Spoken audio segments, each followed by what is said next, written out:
Assalamualaikum warahmatullahi wabarakatuh. Pada pembelajaran PPKN kali ini, kita akan melanjutkan materi yang kemarin mengenai bab 1, yakni perumusan dan penetapan Pancasila sebagai dasar negara. Langsung saja ke materi. Kita akan membahas mengenai semangat komitmen tokoh pendiri negara dalam merumuskan dan menetapkan Pancasila sebagai dasar negara. Lanjut. Ciri-ciri komitmen pribadi para pendiri negara dalam merumuskan Pancasila itu ada 5. Yang pertama, yaitu mengutamakan semangat persatuan, kesatuan, dan nasionalisme. Sebelum lanjut, pasti kalian pernah mendengar kata patriotisme. Nah, apakah perbedaan dari nasionalisme dan patriotisme itu? Mari kita bahas. Yang pertama, nasionalisme. Nasionalisme itu adalah cinta kepada tanah airnya, kepada negaranya dengan sangat tinggi, dan disertai dengan perasaan bangga, dan juga tidak merendahkan negara lain. Sedangkan patriotisme itu adalah mencintai negaranya sendiri.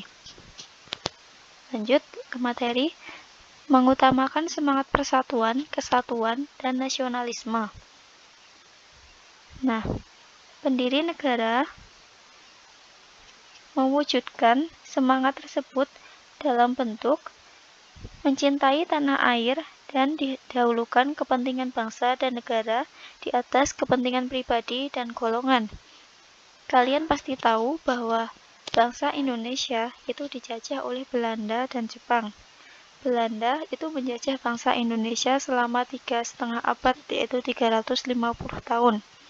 Nah, tanpa mengutamakan semangat persatuan, kesatuan, dan nasionalisme, negara Indonesia yang merdeka saat ini itu tidak akan ada.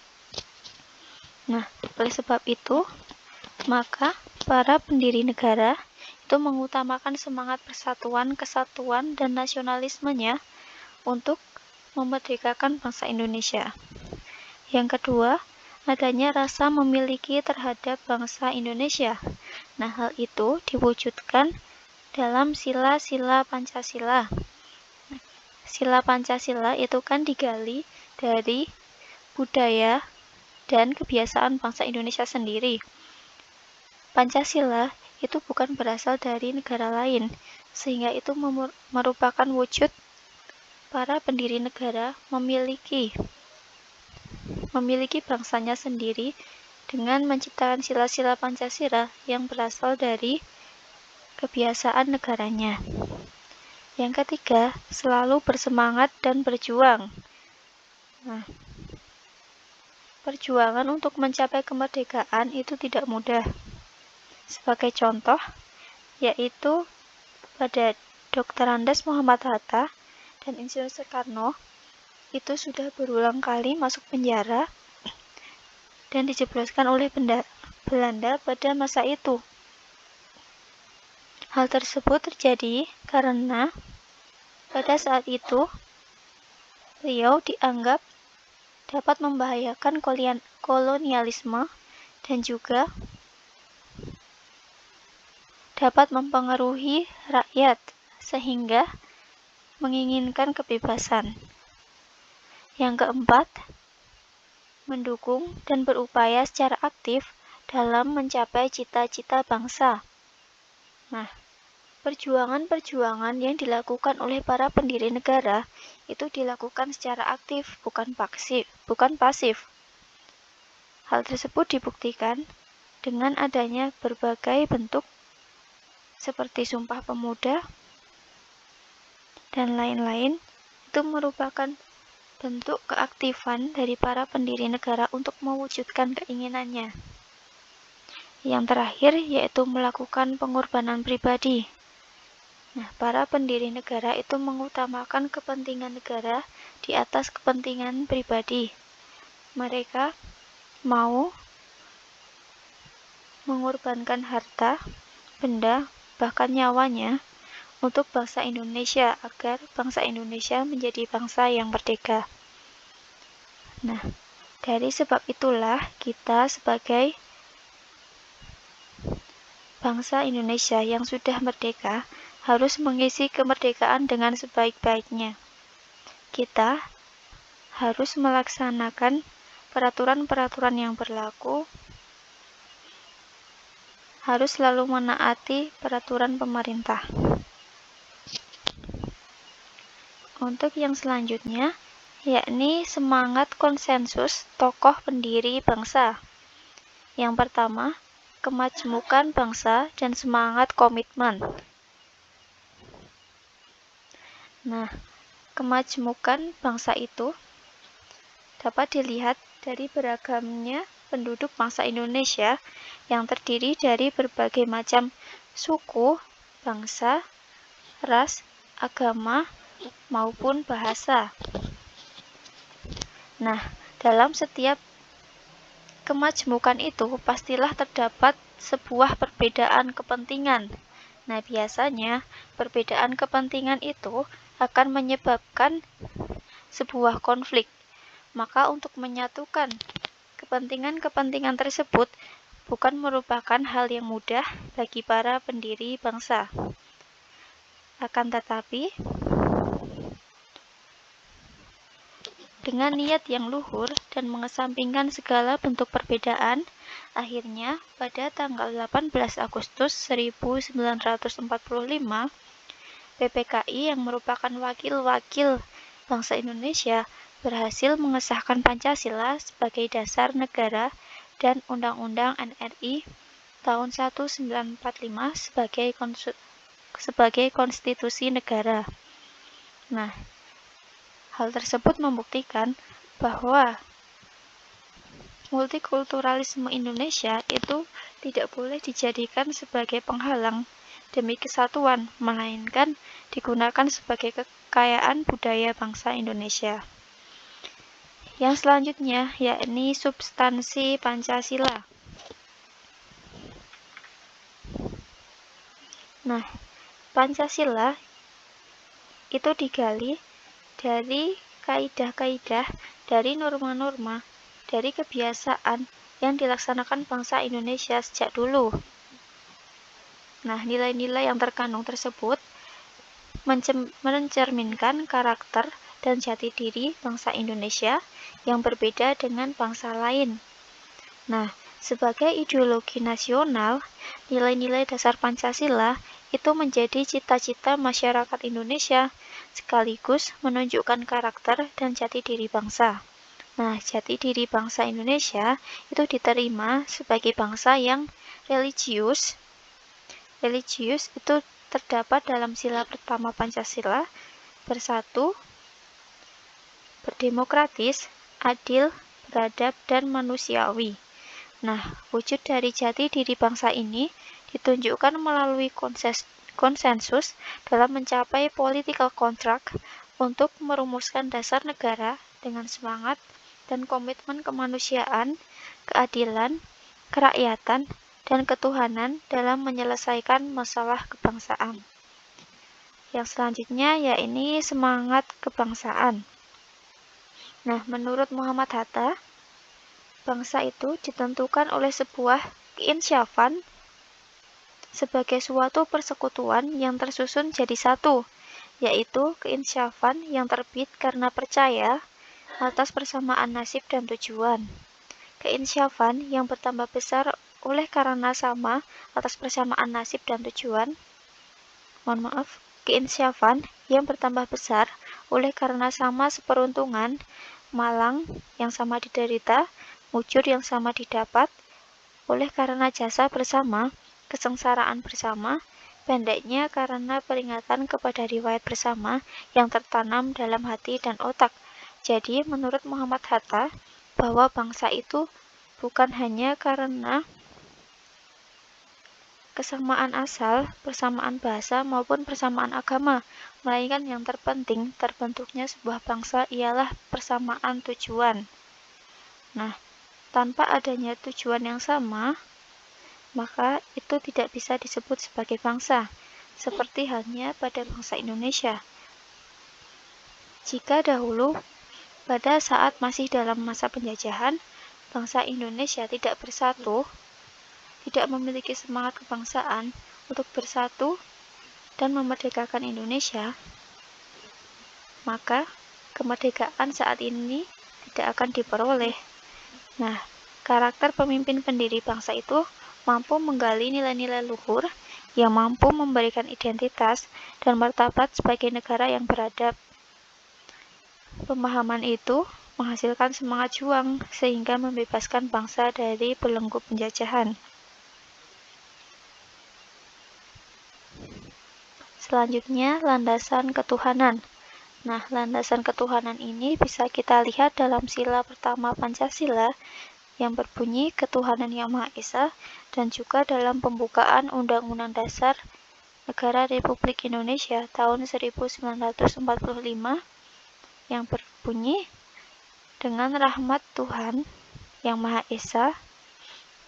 Nah, dari hal-hal tersebut dapat dikatakan bahwa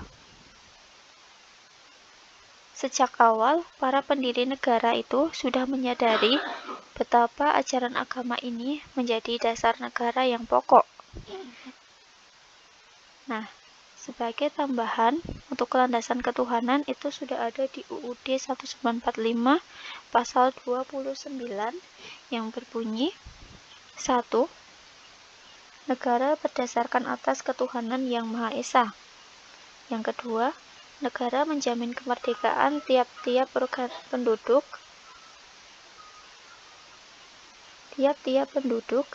untuk memeluk agamanya masing-masing dan untuk beribadat menurut agamanya dan kepercayaannya itu. Nah,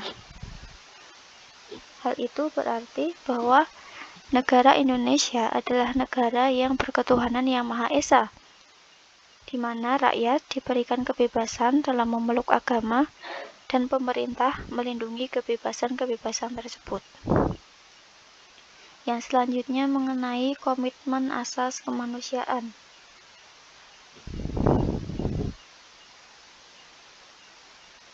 Nah, kemanusiaan yang adil dan beradab itu dapat dipahami sebagai pengakuan, perlindungan, penegakan, dan pemenuhan hak asasi manusia yang menurut Piagam PBB itu diartikan sebagai Common Standards of Achievement for All Peoples and All Nations, sebagai tolok ukur kinerja bersama yang harus diwujudkan oleh seluruh manusia dan seluruh bangsa.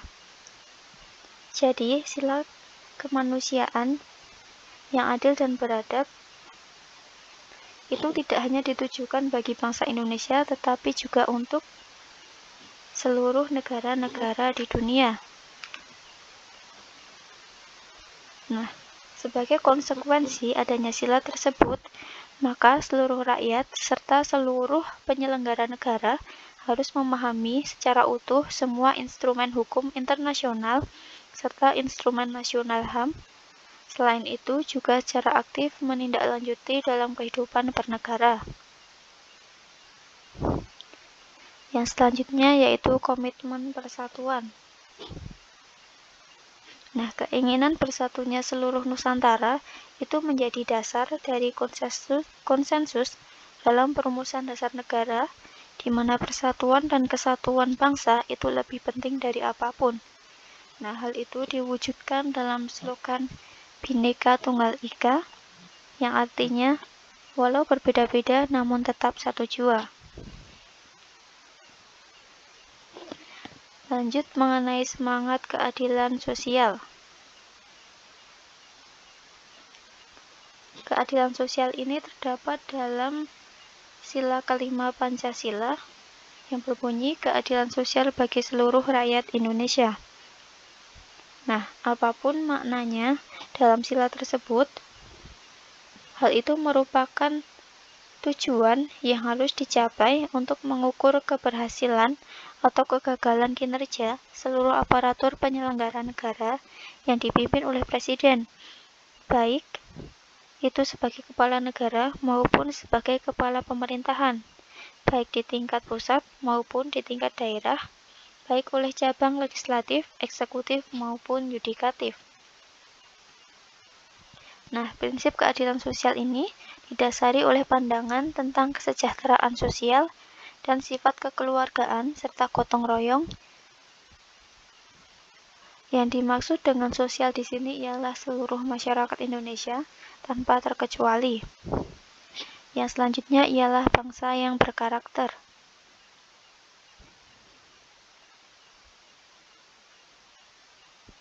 Nah, para pendiri negara itu menuangkan keinginannya untuk membentuk nation karakter yang kuat dalam diri anak bangsa yang terdapat dalam Undang-Undang Pembukaan Undang-Undang 1945. Nah, para pendiri negara tersebut menyadari bahwa hanya dengan menjadi bangsa yang merdeka, bersatu, berdaulat, adil, dan makmur, bangsa Indonesia mampu menjadi negara yang bermartabat dan dihormati oleh bangsa-bangsa lain. Nah, untuk basis-basis karakter tersebut itu terkandung dalam Pancasila. Yang terakhir yaitu relevansi semangat dan komitmen pendiri negara di masa kini. Nah, saat ini nilai-nilai Pancasila sebagai falsafah hidup bangsa itu perlu diimplementasikan untuk membangkitkan semangat juang bangsa. Semangat juang itu untuk saat ini bukan mengangkat senjata, tapi dapat dilakukan dengan menyelesaikan permasalahan bangsa dan untuk meningkatkan kualitas SDM Indonesia. Nah, seperti yang tadi Ibu bilang, bahwa kita harus mengisi kemerdekaan dengan hal-hal yang baik. Misalnya sebagai seorang siswa, maka ia harus giat belajar dan memperoleh nilai dan baik, berkarakter baik. Nah, jadilah berprestasi untuk bangsa dan negara.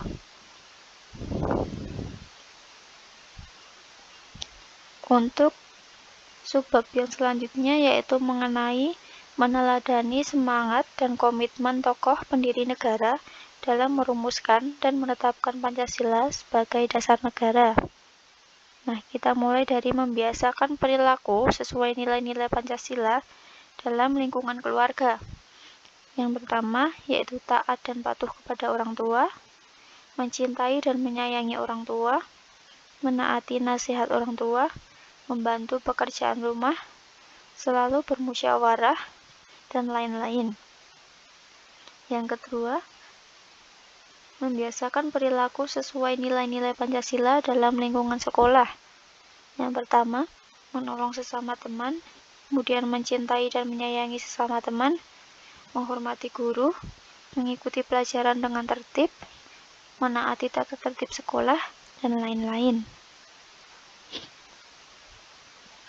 Yang selanjutnya, membiasakan perilaku sesuai nilai-nilai Pancasila dalam lingkungan masyarakat. Yang pertama itu tidak menggunakan hak milik dalam memeras orang. Yang kedua, bergotong royong. Yang ketiga, membersihkan sampah dan menertibkan saluran pembuangan air, dan lain-lain. Yang terakhir, itu dalam lingkungan berbangsa dan bernegara. Ya, ini lingkungan yang paling luas. Yang pertama, menaati dan mematuhi peraturan perundang-undangan yang berlaku. Kemudian membayar pajak, dan mencintai dan membina persatuan dan kesatuan bangsa. Kemudian selalu memihak dan membela negara-negara yang berjuang untuk memperoleh kemerdekaannya, dan lain-lain.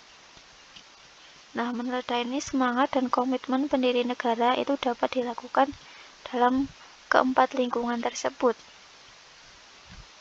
Nah, sikap-sikap tersebut harus dilaksanakan dimanapun dan kapanpun. Tidak boleh hanya dalam keluarga saja maupun di lingkungan masyarakat, melainkan harus seimbang, harus dilaksanakan dimanapun dan kapanpun kalian berada. Yang selanjutnya yaitu ada tugas. Silahkan kalian kerjakan di buku tugas kalian. Untuk soalnya silahkan ditulis secara lengkap, kemudian kerjakan dengan baik dan benar. Untuk pembelajaran kali ini cukup sekian. Terima kasih atas perhatiannya. Wassalamualaikum warahmatullahi wabarakatuh.